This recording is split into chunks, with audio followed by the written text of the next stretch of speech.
Atomic molecular and laser physics स्पेक्ट्रेटर model unit में हमारा आज का टॉपिक रहेगा alkali spectra and its series. Examination point of view से 3 to 4 मार्क्स में काफ़ी इंपॉर्टेंट टॉपिक है। रिपीटेडली हर साल 3 से 4 नंबर में क्वेश्चन इसमें से पूछा जाता है। बहुत छोटा सा कॉन्सेप्ट है, बहुत ईजी कॉन्सेप्ट है। It said that after hydrogen, the simplest atom to study with regard to their spectra are the alkali atoms. कहते हैं कि हाइड्रोजन का स्पेक्ट्रा हमने जो स्टडी किया था वो हम माना जाता है कि वो सिंपलेस्ट होता है। क्यों? क्योंकि उसमें हमारे पास हाइड्रोजन में क्या होता है, एक सिंगल एटम होता है। ठीक है, तो कहते हैं कि हाइड्रोजन के बाद कि अगर हम बात करते हैं कि जो सिंपलेस्ट एटम है उसको हम कहते हैं अल्कली एटम्स। तो अल्कली एटम्स कौन से होते हैं हमारे पास? That is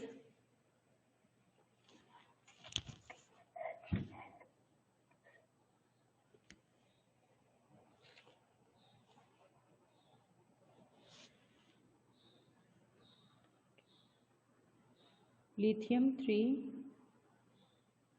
then sodium, potassium, ribosium, cesium and Fr87। Clear? तो ये क्या है आपके पास? अल्कली स्पेक्ट्रा है, अल्कली एटम्स हैं जो कि अल्कली एलिमेंट्स हैं जो कि हम यूज़ करेंगे स्पेक्ट्रा की स्टडी में। क्लियर? अभी कहते हैं कि जो एक्सपेरिमेंटल स्टडीज थी स्पेक्ट्रा की वो बेसिकली की थी रिडबर्ग ने और उसके कुछ साइंटिस्ट दोस्त थे।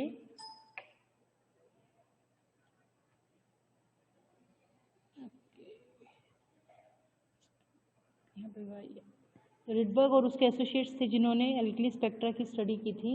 उन्होंने कुछ ऑब्जर्व किया। They observe that the spectral line in the emission spectra of alkali atom form 4 series. अगर हम हाइड्रोजन एटम की बात करते हैं तो हाइड्रोजन एटम में हमारे पास 4 सीरीज होती है, लाइमन, बाल्मर, पास्टन और पफर्ड। सिमिलरली उसी से रिलेटेड हमारे पास अल्कली स्पेक्ट्रा में भी 4 सीरीज आती है। उन 4 सीरीज के बारे में हम पढ़ेंगे। तो जो फर्स्ट सीरीज होती है that is our principal series. तो इसकी इंपॉर्टेंस क्या है? That is it is series of bright and most persistent line. Most persistent का मतलब है कि कॉन्टिन्यूटी में होती है, ये कोई ब्रेक नहीं होता इसमें। Most persistent lines. सेकेंड जो सीरीज होती है हमारे पास दैट इज शार्प सीरीज।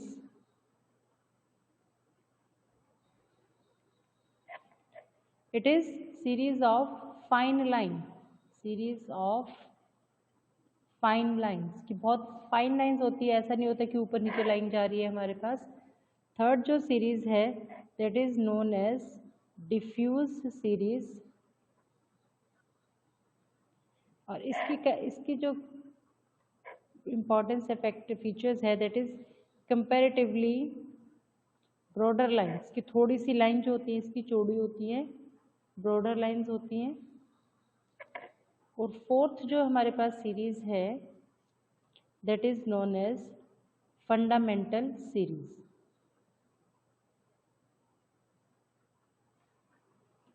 ये जो सीरीज है ये इंफ्रारेड रीजन में लाई करती है। तो बेसिकली 4 सीरीज के बारे में आपसे पूछा जाए तो ये आपको लिखना है। उसके बाद हम पढ़ेंगे कि इसका फॉर्मूला क्या होता है। कहते हैं कि यूजिंग या from the help of Balmer series, Balmer formula और series of hydrogen atom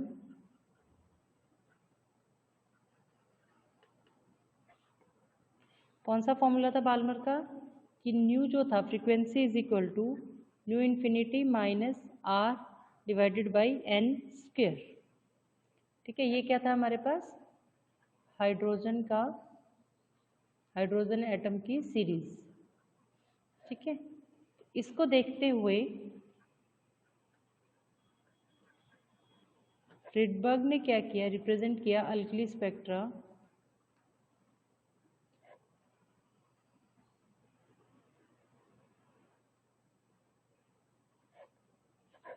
So he uses, so first is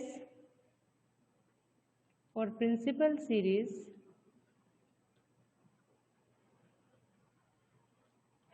the formula is VMP is equal to V infinity P minus R divided by M plus P whole square, where M starts from 2, 3, 4 and it goes up to infinity.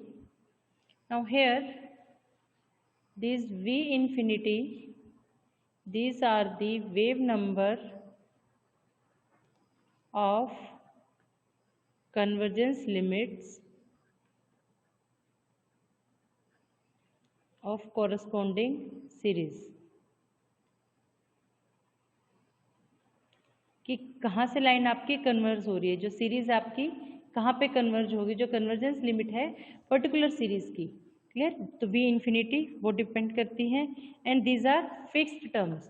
तो V infinity क्या है, ये एक fixed terms है, क्योंकि एक series के लिए वी इन्फिनिटी क्या रहेगा, फिक्स रहेगा। क्लियर? तो इनको हम कह देते हैं SPDF टर्म्स। ठीक है, SPDF टर्म्स। देखिए यहाँ पे ये प्रिंसिपल सीरीज में ये P आ जाएगा, शार्प में S, D में डिफ्यूज्ड, F में फंडामेंटल। क्लियर? तो जो सेकंड सीरीज है हमारे पास, उसका जो फॉर्मूला बनेगा that is sharp series nu MS is equal to nu infinity S minus R over M plus S whole square, where M is equal to 2, 3, 4 up to infinity. Third is diffuse series, उसका जो formula बनेगा that is new infinity D minus R over M plus D whole square. Here M starts from 3, 4, 5 and last one is your fundamental series, और उसका जो formula बनेगा that is R over M plus F whole square. Here M is 4, 5, 6 up to infinity. Clear? Now अब जो यहाँ से जो notice हुआ इन सीरीज के बारे में, रिडबर्ग ने कुछ और पॉइंट्स बताए हमें। उसने बताया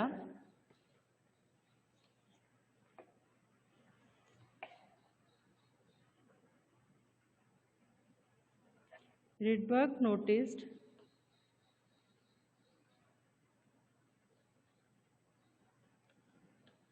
following relation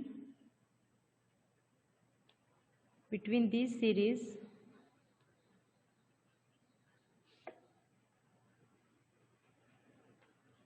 तो जो फर्स्ट नोटिस था, जो उसने फर्स्ट किया, उसने बोला कि sharp and diffuse both the series have common convergence limit, common convergence limit। that means कि जो V infinity है S का, that will be equal to V infinity for D। Second जो उसने ऑब्जर्व किया कि जो कन्वर्जेंस लिमिट थी, second the convergence limit of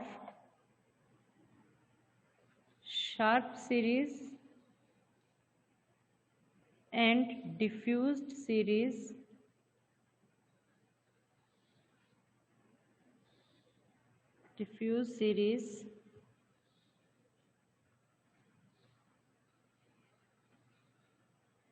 have relation कि जो न्यू इन्फिनिटी S है that will be nu infinity D is equal to R over 2 plus P का होल स्क्वायर। क्लियर? तो उसमें उसने क्या लिया, सीरीज हैव रिलेशन, दूसरा किसके साथ है, प्रिंसिपल सीरीज के साथ।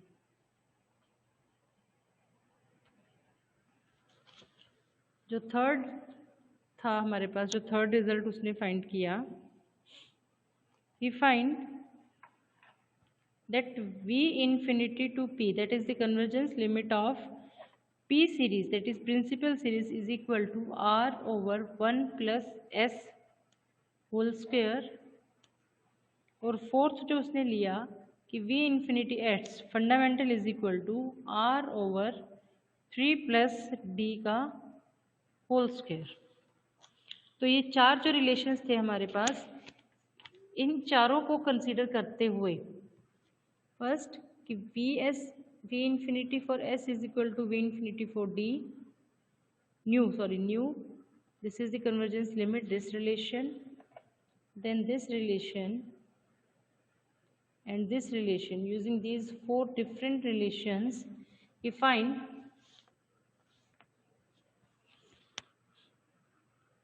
these series in different terms। तो उसने क्या किया, इन चारों सीरीज को, जो चार उसने रिलेशन निकाले थे, इन चारों को जब उसने यूज किया तो जो उसके पास सीरीज आई, तो वो सीरीज हमारे पास बनी। First series is our principal series,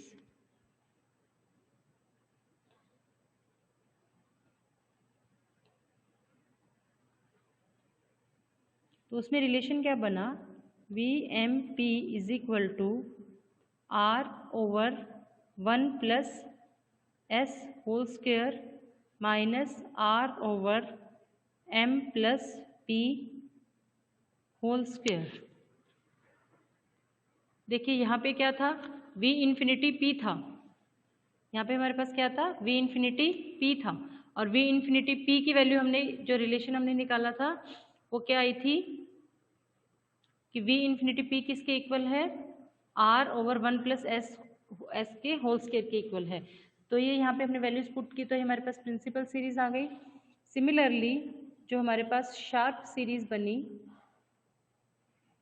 that is nu ms, that will be equal to r over 2 plus p whole square minus r over m plus s whole square। Here m is equal to 2 3 4 and here m is equal to 2 3 4 up to infinity। Third series जो हमारे पास बनी diffused वाली, that is nu m d is equal to r over 2 plus p whole square minus r over m plus d whole square। Here m is equal to 3 4 5 up to infinity। Similarly अगर हम last values put करेंगे तो जो fundamental series थी हमारे पास, that will become nu mf is equal to r over 3 plus d whole square minus r over m plus f whole square। Here m is equal to 4 5 up to 6 up to infinity। Clear? तो ये जो थी हमारे पास, ये चारों series हमारे पास आई थी इस तरीके से, फंडामेंटल, प्रिंसिपल, शार्प और डिफ्यूजन सीरीज, ये हमारे पास थी चारों सीरीज। रिडबर्ग ने दी थी किसके बेसिस पे, हाइड्रोजन एटम के बेसिस पे इन्होंने जो थी ये सीरीज दी थी। और एग्जामिनेशन पॉइंट ऑफ व्यू से काफ़ी इंपॉर्टेंट क्वेश्चन है, 3 से लेके 4 नंबर का क्वेश्चन इसमें से आपके पास बनता है अल्कली स्पेक्ट्रा का। क्लियर?